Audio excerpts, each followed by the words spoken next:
Her name was Miriam, an ordinary woman, living a life that seemed unremarkable until the unimaginable happened. That fragile moment between life and death opened a door she never thought she would step through. Miriam died, at least physically, but her soul was taken on a sacred journey, far beyond anything human logic could grasp. In that radiant realm of light, she met Jesus, and what he revealed didn't just change Miriam's life. It became a wake-up call for all of humanity, a truth about black people, about origin, divine selection, and a spiritual legacy that had been forgotten for far too long. If you're hearing this, please don't scroll away. This story isn't just meant to be heard. It's meant to be felt, to be pondered, and maybe to awaken something deep inside you. Subscribe to the channel. Stay until the end of the video, because maybe, just maybe, the message Miriam received is the very thing your soul has been longing for. Miriam remembered that morning vividly. The sky was a pale grey. Nothing seemed out of place. She woke up like any other day, made herself a cup of hot tea, and quietly looked out the window. Carrying a vague sense of unease she couldn't quite name. There was a strange feeling, like something invisible was stirring in the deepest layers of her soul. Then the accident happened. Everything unfolded so quickly, a sudden, stabbing pain in her chest, her hands losing control of the wheel, the screech of brakes fading into helplessness, and then silence. A strange and profound silence. No car horns, no city noise. Miriam found herself lying on the ground, yet she sensed that she was already leaving her body. From above, she saw everything: panicked bystanders, the ambulance racing toward her, and her own body lying motionless. But she felt no fear. A strange peace covered her, as if every burden she had ever carried had melted away. Then came the light, gentle, not blinding, but pulling her in with a force beyond resistance. She didn't want to resist it. She couldn't. The deeper she moved into the light, the more she felt wrapped in pure love, a love without judgment, without condition. And then she saw him, a figure shining with divine radiance. No introductions were needed. Her soul instantly knew it was Jesus. He didn't walk toward her. He simply was. His presence alone made Miriam feel as if the entire universe had paused to listen to the rhythm of her soul. He looked at her, and in that gaze, Miriam saw her whole life flash before her: the choices, the wounds, the silent cries she had never spoken. But there was no judgment, only a depth of understanding that pierced to the very core of her being. And then he spoke not with words, but with a sacred vibration that struck the deepest part of her soul. You are not here by accident. There is a truth you must see, a truth the world has tried to bury, but now is the time for it to be revealed. The scene around Miriam began to change. The light softened, giving way to a vast, expansive space, as if her soul now stood in a sacred realm, where there was no time, no gravity, only the overwhelming presence of divine guidance. And then, the first images appeared before her, not like a film, but like living memories drawn from the very heart of the universe. Miriam saw a radiant land, ancient Africa in its original glory, magnificent, powerful, and filled with light.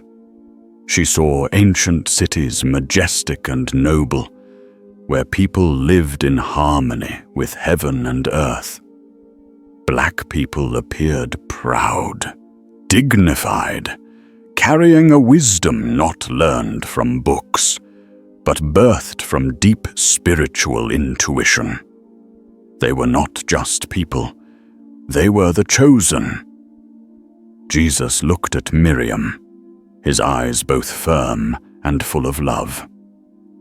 Then he said, "The world has lied about them." Those words awakened something deep within Miriam's spirit. She saw chains not only of iron and steel, but of thought. She saw ships taking people away from that sacred continent, kidnapped from their bodies, from their history, from their divine identity. And then something even more shocking appeared. Miriam saw invisible forces, darkness and deception behind the conquests. It wasn't just physical enslavement, it was enslavement of the soul. Jesus continued, his voice thundering through the spiritual realm. If they knew who they truly are, the world would change. Miriam fell silent. Her heart pounded as if the truth itself was piercing through her soul. Black people were never the weak or broken ones that history portrayed.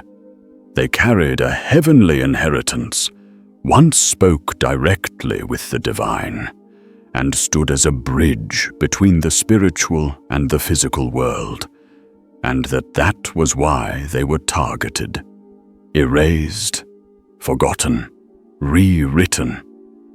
When they remember, they will rise.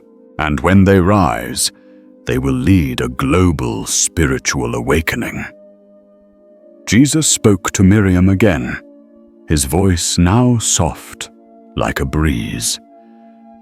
Speak of what you have seen, not to glorify yourself, but to awaken them, for the time has come.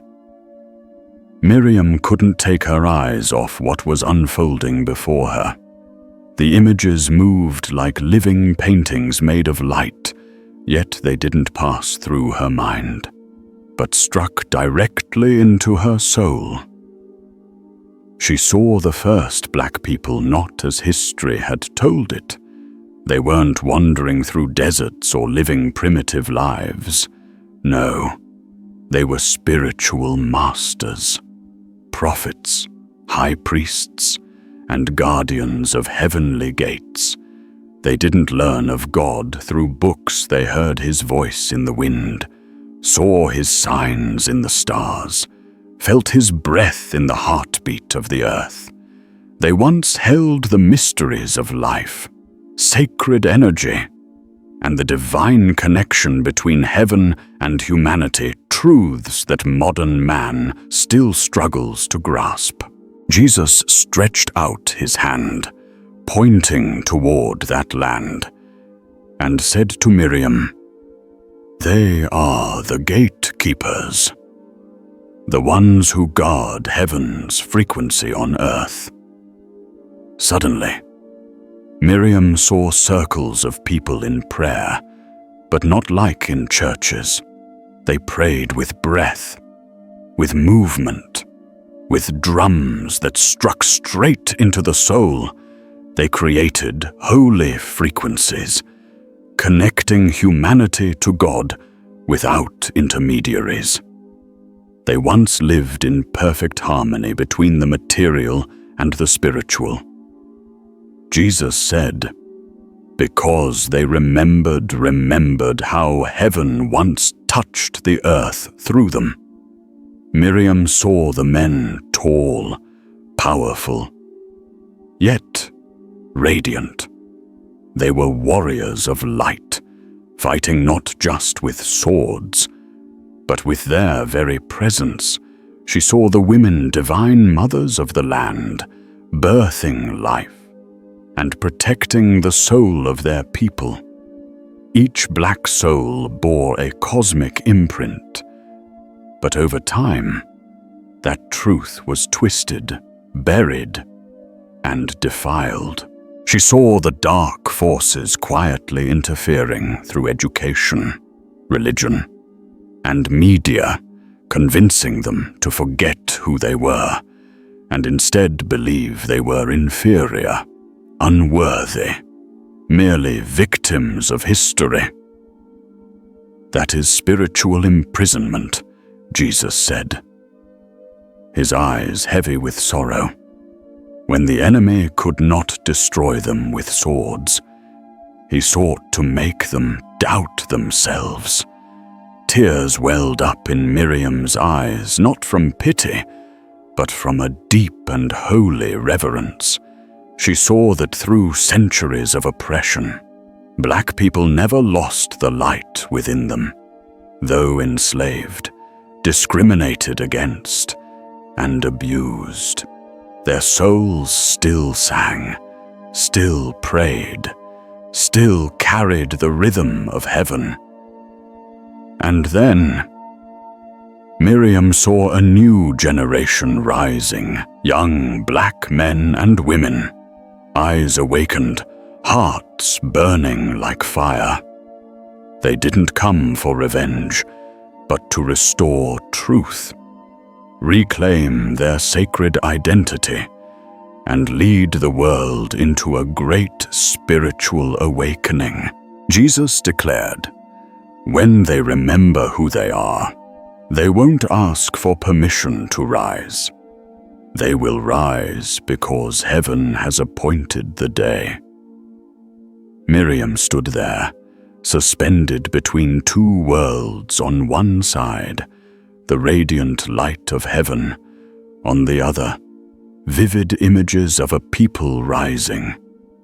And then, Jesus looked into her, his eyes now more solemn, his voice deeper, resonating like waves through her soul. "Now you will see what is to come, not the past, but the future." Once again, the scene transformed. Miriam saw a new generation emerging, black people stepping out from the shadows of history, no longer wearing the chains of shame, but clothed in garments of light. Not the light of worldly glory, but the light of divine understanding, truth about their true essence. They no longer sought validation from the world, for they knew they had been named by God before the foundations of the earth. They no longer reacted in anger, but moved with divine instruction.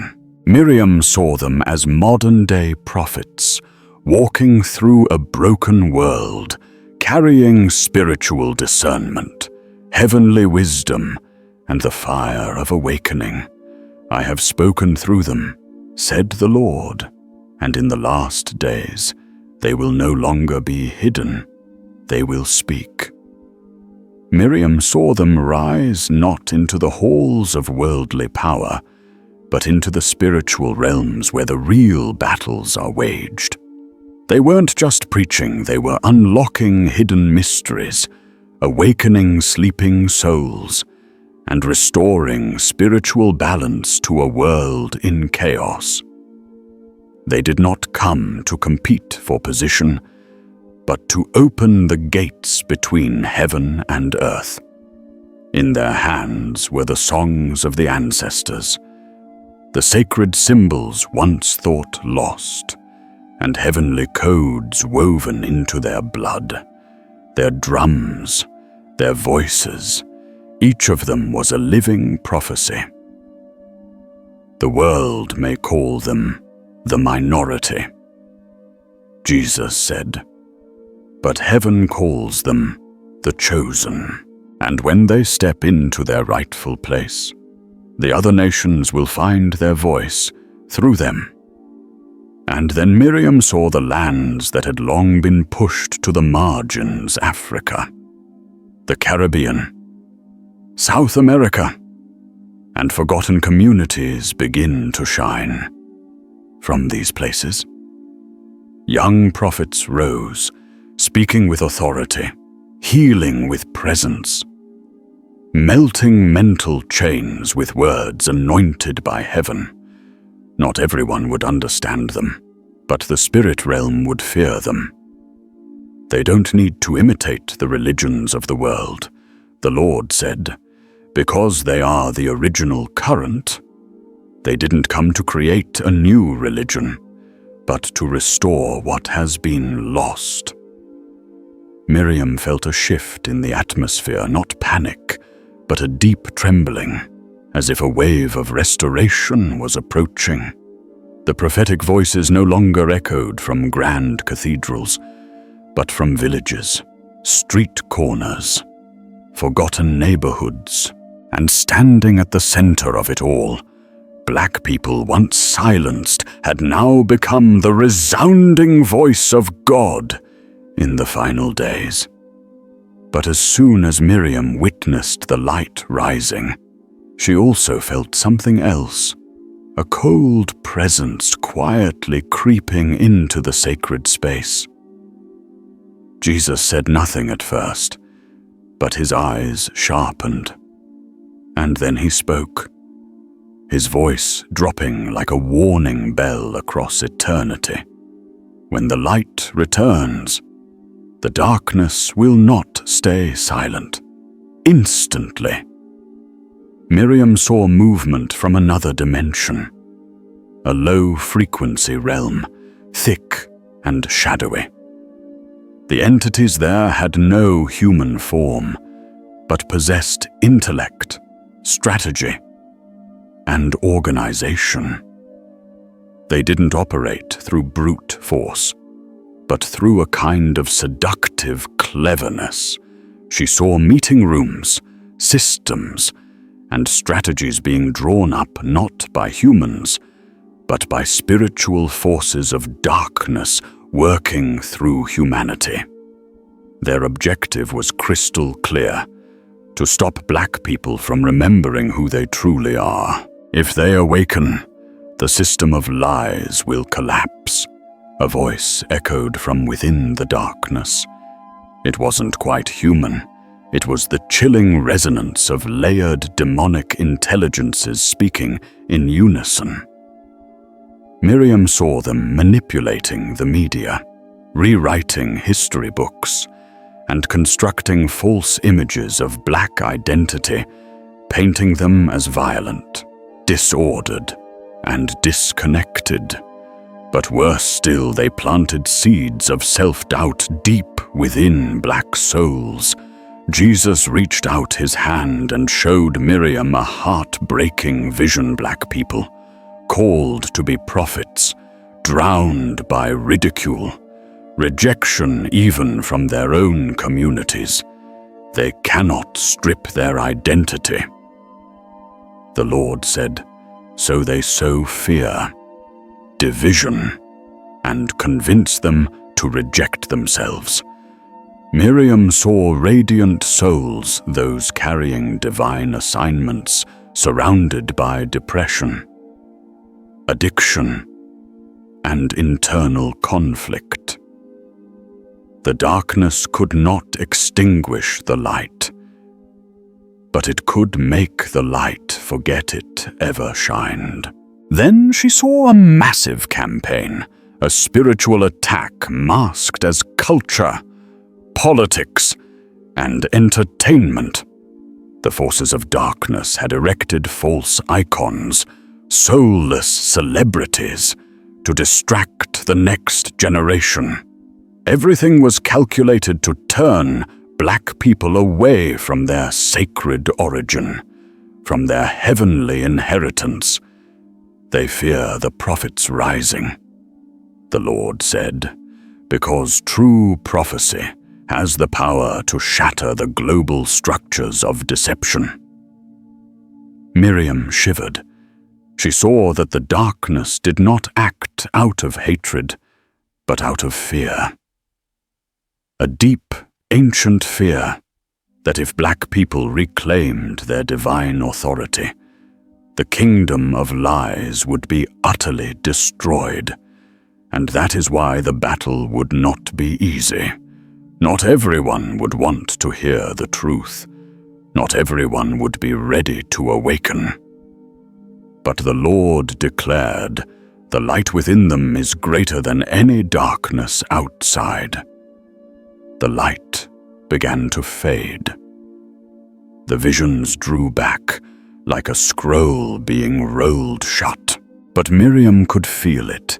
Something had been etched into her soul, permanently. She turned to Jesus. His light still radiated around her, but his gaze had changed. It was no longer just filled with love.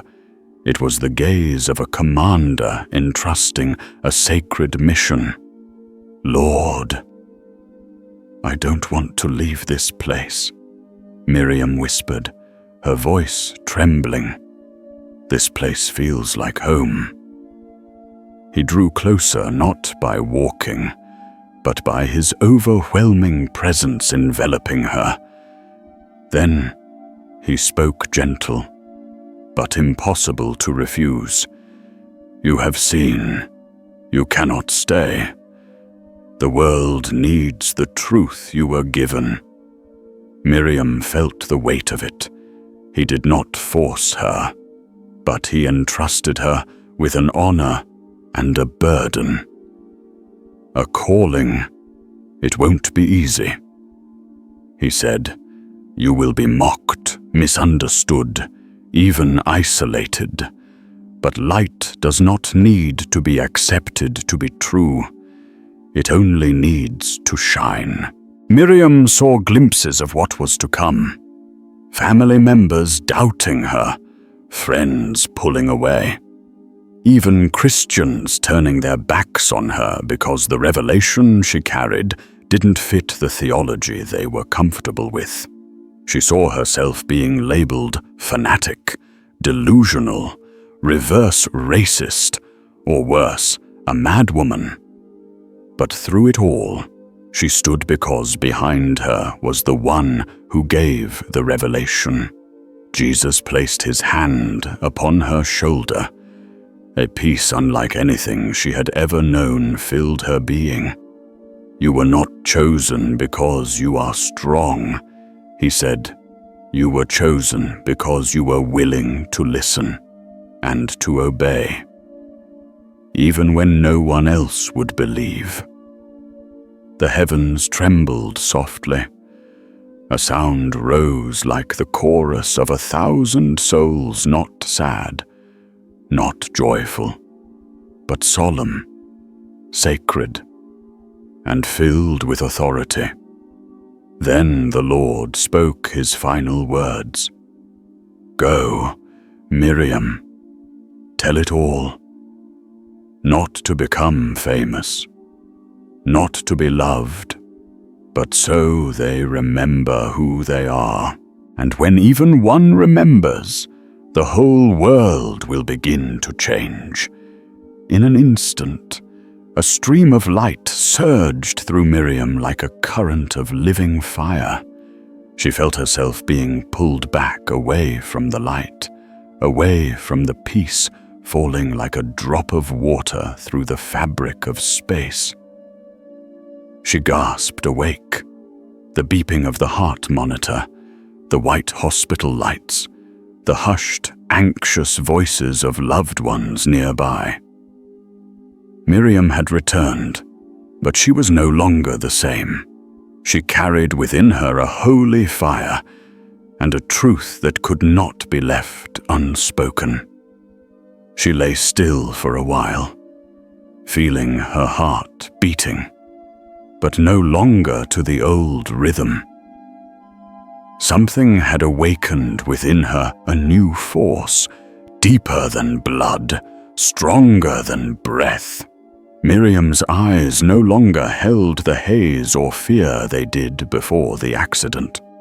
They now bore a quiet stillness, as if she had seen beyond the invisible veil that blankets this world. What others once deemed important money, status, public opinion had become faint, light as smoke. She no longer spoke much, but when she did, her voice carried a strange depth, as though it reached straight into the soul of whoever was listening. The nurses whispered among themselves as they cared for her. "There's something different about her. She doesn't seem like someone who just came back from the edge of death." Miriam began seeing people not only with her eyes, but with a kind of inner knowing, especially black people, from elderly patients to janitors to young doctors. Miriam no longer looked at them with sympathy, but with sacred reverence. She saw a light in them they didn't even know they carried. And then something happened that no one could explain.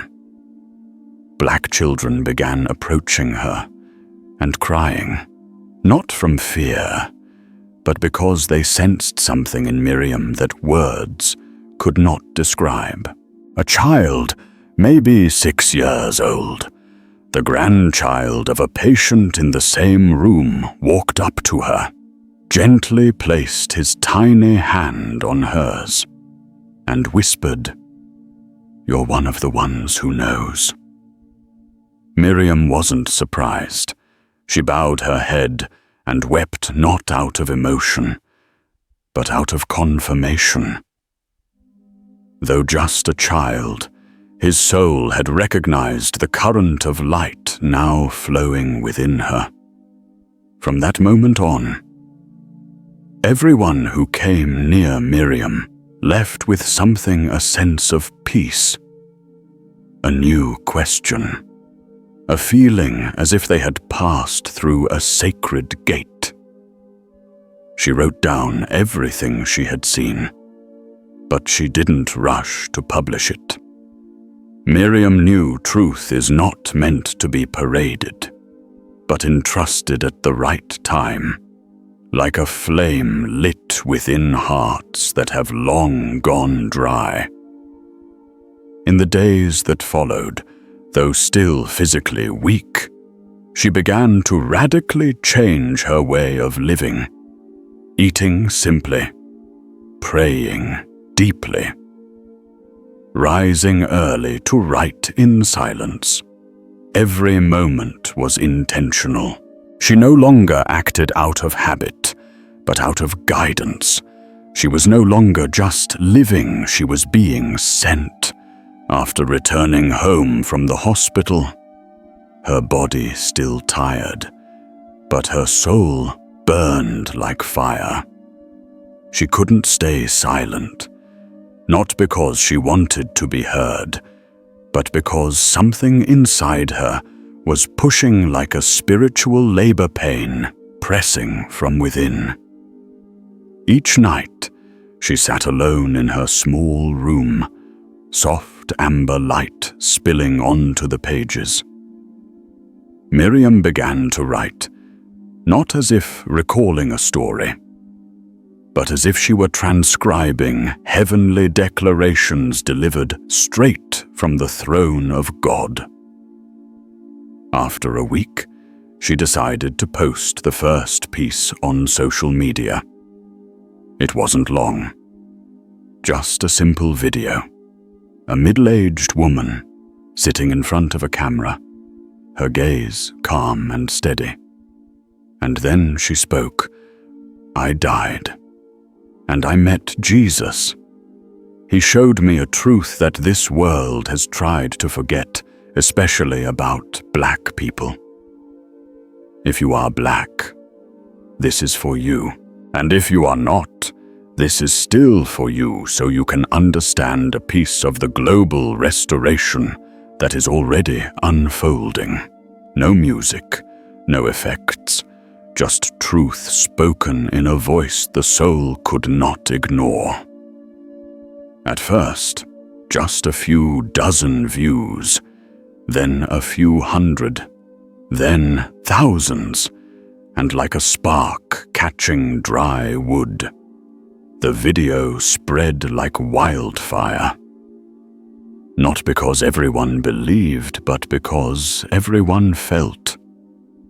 There was something in Miriam's voice, her eyes, her presence that bypassed logic and struck straight into the spirit. Messages began pouring in.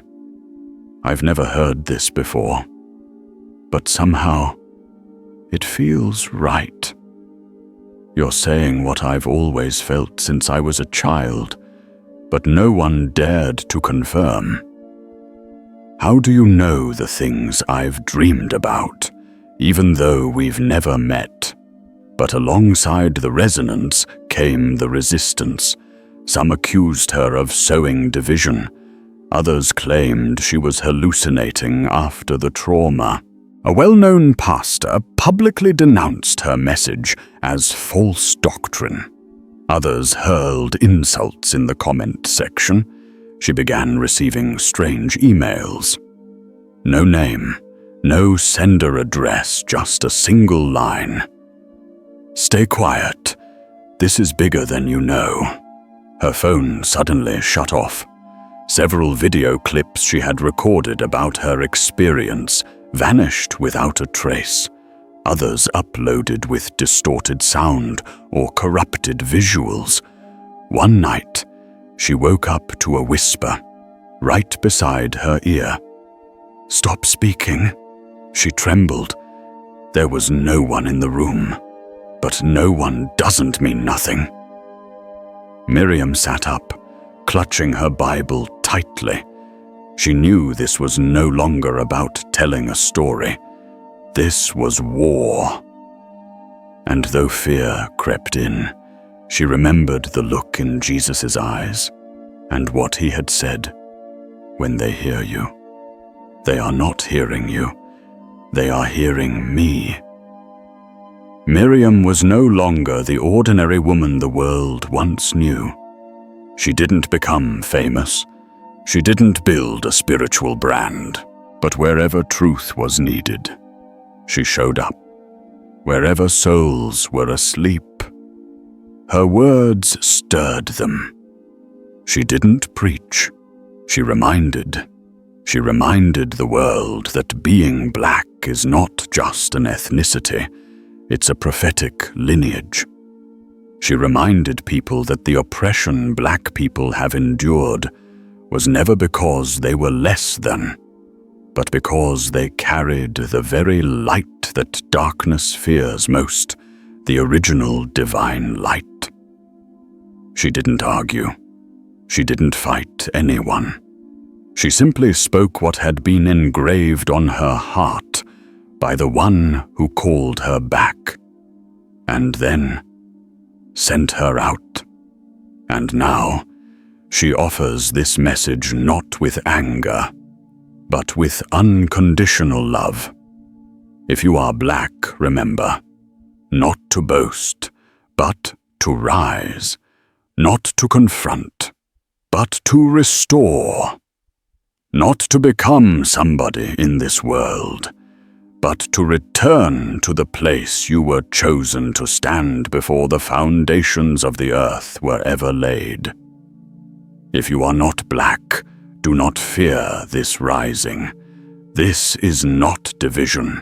This is a heavenly summons to restore what was stolen, so that through it, all of humanity may be healed. The truth has begun to spread. It does not need permission. It cannot be controlled. And nothing can stop it, because once a soul has awakened, no power in heaven or earth can ever put it back to sleep. You've heard it now. So what will you do? Stay silent, or rise with the light. A new era is coming, and you, yes, you are not in it by accident. Awaken. Time is running out.